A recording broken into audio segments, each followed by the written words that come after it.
To Katie, forever ago. It pains me to say that I'm writing this on the back of a receipt, and I'm sure, Katie, you're wondering what I bought to receive that receipt. If you must know, a water bottle and a bag of pretzels, which was stale but enough sustenance to get me to the airport. Oh, Katie, I'll stop somewhere waiting for you in time, but for now it's go go go, and at this point in my life everything's simply so fast and I cannot stop.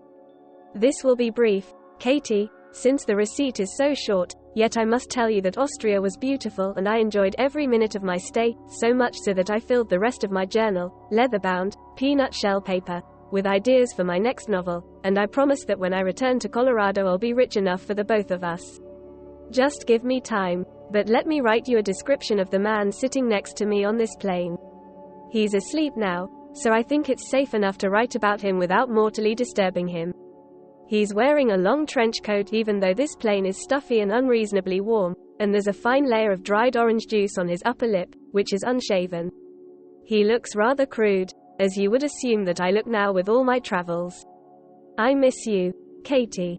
I've no idea when all of this will end, or when this letter of love will reach you, but think of it, when it is received, as my own voice saying these words to you. I love you. I never thought that life would lead me to Taiwan, of all places. Oh, Katie, I miss you very dearly and I wish you were here with me. Taiwan isn't anything as beautiful as Austria, at least in my eyes, but if I could live here forever with you at my side I'd sit content. I've been here for 2 months now and Men and Sweeties is nearly complete. I'm to fly to London in 3 weeks to meet with an editor who says that he's very interested in meeting me and reading my works. I am hopeful that something good will come out of it.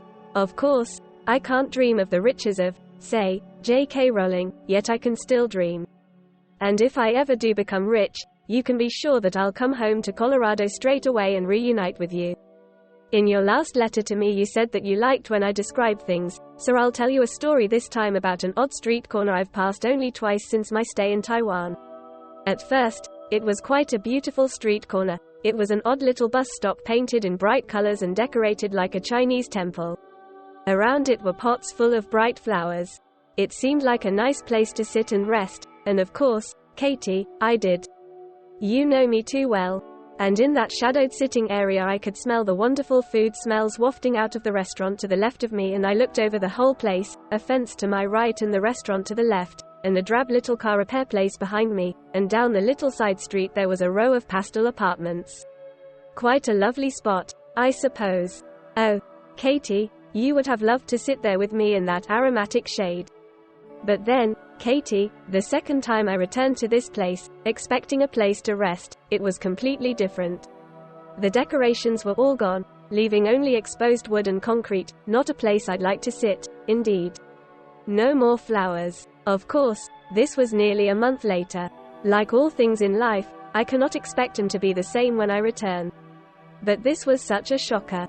Yet I still sat in the shade of the bus stop, except it was not so lovely this time. The restaurant, when I looked to my left, was part burnt and there were no delicious smells coming from it. But worst of all were the apartments. For the most part, they were the same, except for the one that was painted yellow. Now it was all stripped of paint, and what appeared to be the first layer of plaster. Such a depressing sight. I'll never return to that once lovely place again. Oh, but enough of that. Let me tell you about something wonderful.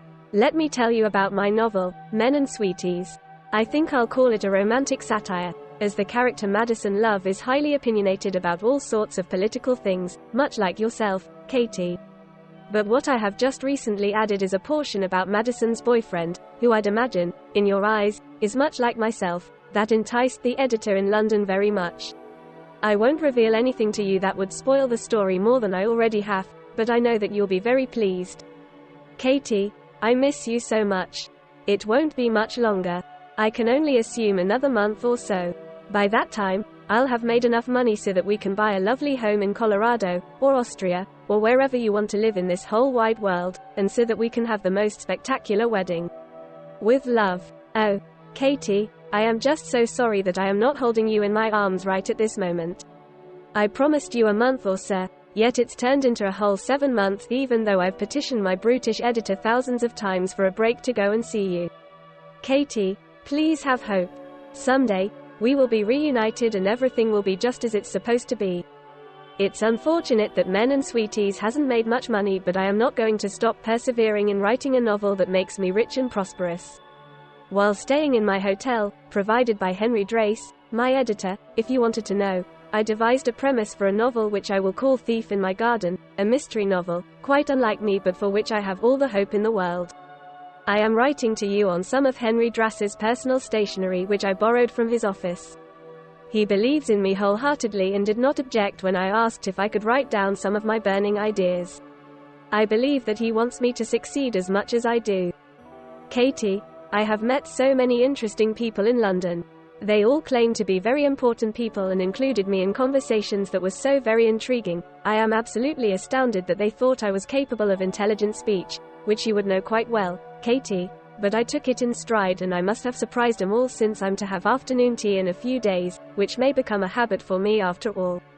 I do miss you, as much as it may seem that I am wrapped up in high society life in London. Oh, this letter must be brief. I've got a meeting with Henry Drace and the mailman is arriving in just a few minutes. I'll see you as soon as I can. I cannot believe that I've caught a break. The money is pouring in, dear Katie. Soon, we'll be able to go anywhere that you could ever dream of. I'll return to Colorado as soon as possible, that could be days to months, darling. Don't get too anxious. The people that I've met here in London, Katie. So many beautiful women, but none as beautiful as you. All with great amounts of money, but none of that matters because in my eyes there is only one woman, and it's you. Things are really turning around now. Soon, we'll be living the lives we'd promised ourselves that we would have as children, I as a prosperous novelist, and you as a stunning actress. Hollywood will meet a star soon enough. I've got some business shortly that I must attend to and I fear I'll never get back to finishing this letter if I don't finish it now. Since I've got such a busy schedule, perhaps we should text. It's not so romantic as writing, but I cannot help it. Best wishes. Katie, I know that texting isn't so romantic and we're both not very good at it. So here I am with another letter. Writing this much now is beginning to cramp up my hands, so this will be brief. I've bought a house in London. I know that it isn't Colorado, but I'm wondering if you'd like to come and meet me here. You could borrow some money from me and come and visit. I fear I will not be returning to Colorado anytime soon since my life is really in London now. The only way to see you again is if you come here to me. Sincerely yours. It seems so long since we've spoken and I've wondered if you've lost faith in me. I assure you that I'm the same person, and you are the same Katie, yes? I understand that life throws many obstacles in our paths and it is unfortunate that you aren't able to meet me in London. I don't think I'll be sending any more letters, Katie, since life is simply too busy. I miss you. I hope someday we will meet. Humbly yours.